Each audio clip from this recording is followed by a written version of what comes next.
Hi everybody, hope you guys are all doing well and staying safe. I wanted to share with you the Devo that I was reading on this morning. It takes place from Galatians 2:19-21. For through the law I died to the law, so that I might live to God. I have been crucified with Christ. It is no longer I who live, but Christ who lives in me. And the life I now live in the flesh, I live by faith in the Son of God, who loved me and gave himself for me. I do not nullify the grace of God, for if righteousness were through the law, then Christ died for no purpose.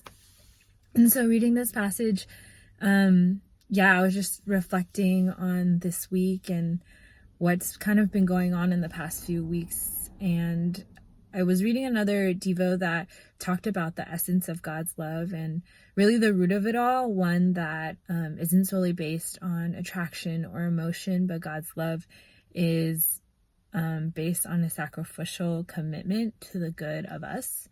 And reading this passage as followers of Christ, knowing that Christ now lives in us, and it's kind of this makes me think of like what we have this love instilled onto us now, this idea that we can make sacrificial commitments to other people. And that's something that I was encouraged by and felt very empowered by, knowing that the type of love that God has shown us and how unimaginable that was, we have the power to do that for other people as well.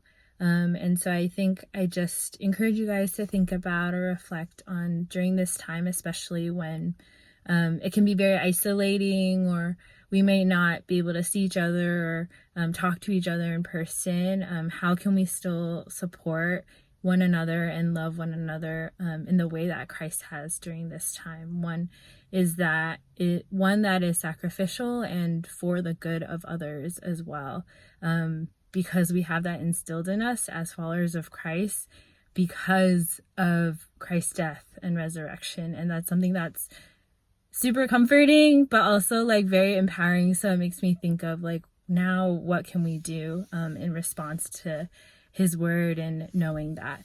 I just pray for you guys that you're able to continue to be blessed and encouraged during this time.